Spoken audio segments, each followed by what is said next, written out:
Dans cette vidéo, nous allons travailler autour de la somme de vecteurs.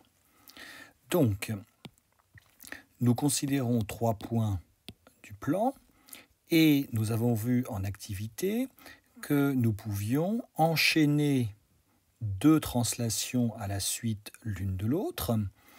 Par exemple, ici, nous allons appliquer successivement la translation qui transforme A en B, donc qui est associée au vecteur AB, puis la translation qui transforme B en C, donc qui est associée au vecteur BC.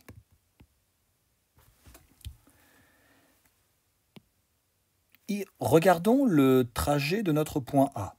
Notre point A était ici, nous lui avons fait subir une première translation, son image est en B, et ensuite nous avons fait subir à ce point une nouvelle translation qui nous a donné le point C.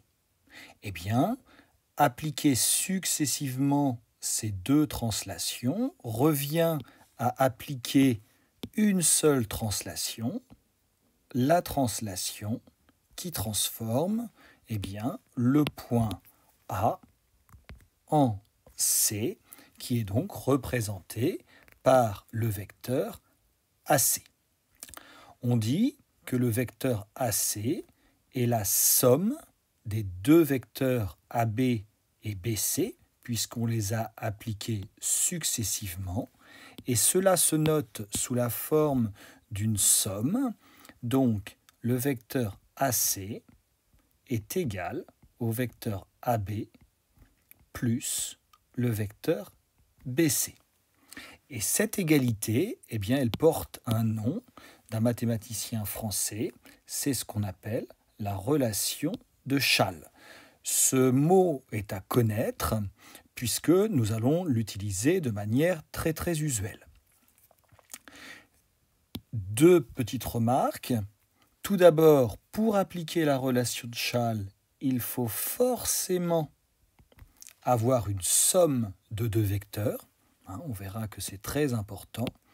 Et il faut également que le point d'arrivée de notre premier vecteur, on va dire l'extrémité du premier vecteur, soit identique au point de départ, on va dire l'origine du deuxième vecteur.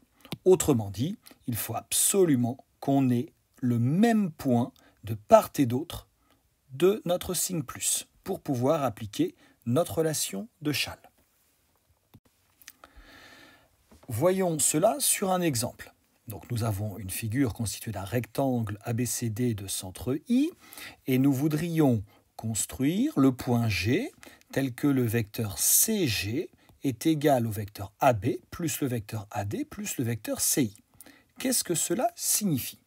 Eh bien, cela signifie que nous allons partir du point C, on pourrait dire que ça va être notre point de départ, et ici, on cherche donc notre point d'arrivée qui sera le point G.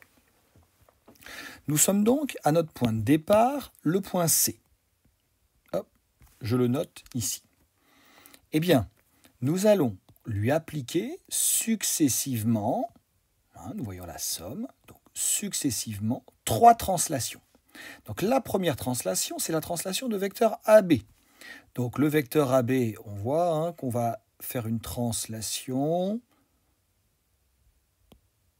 comme ceci.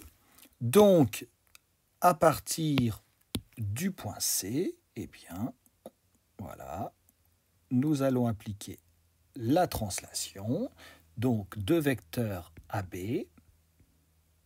Ça veut dire que notre point C, entre guillemets, est arrivé à cet endroit-là maintenant. Est-ce qu'on a terminé ? Non, puisqu'il faut lui faire subir maintenant la translation de vecteur AD. Donc le vecteur AD est ainsi. Donc, à la suite,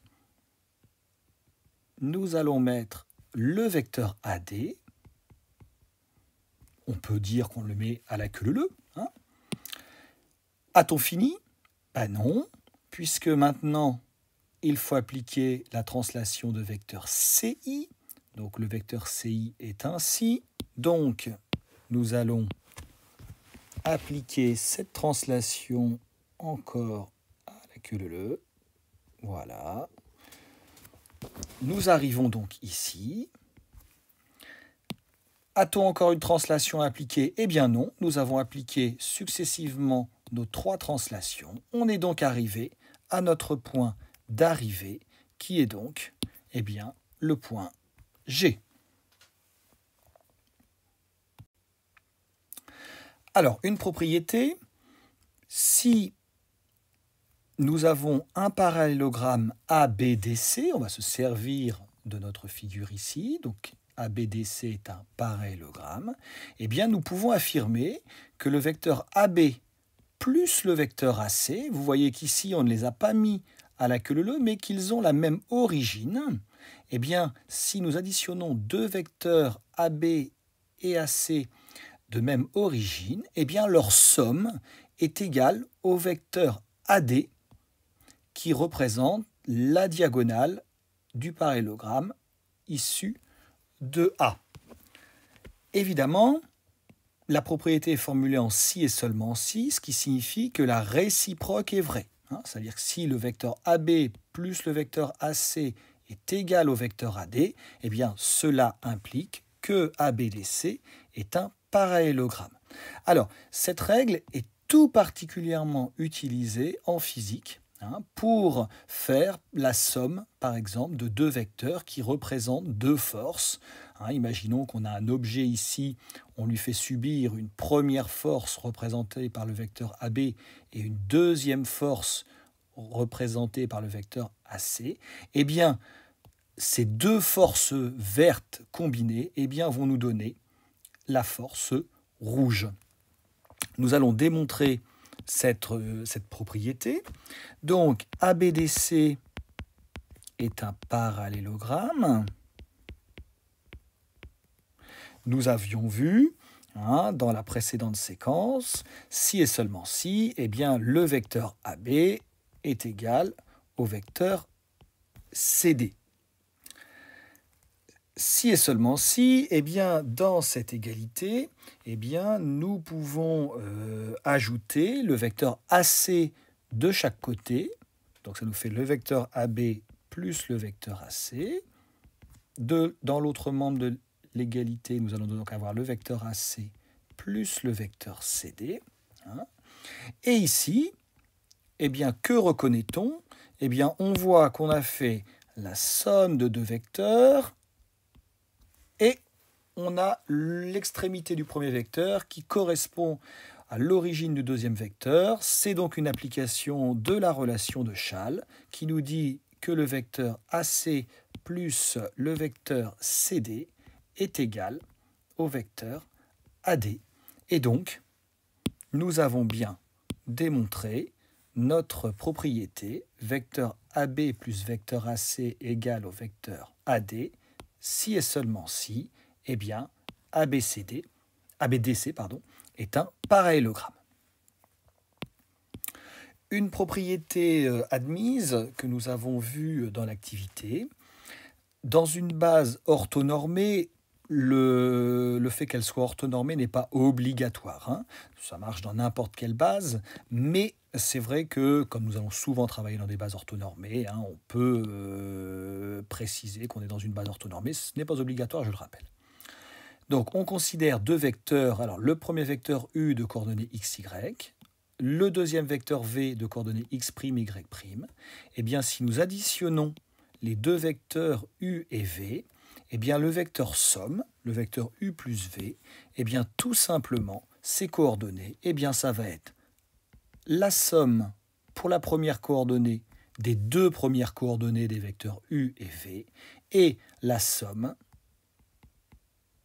des deuxièmes coordonnées des vecteurs U et V pour la deuxième coordonnée de U plus V. Cette propriété est à bien connaître.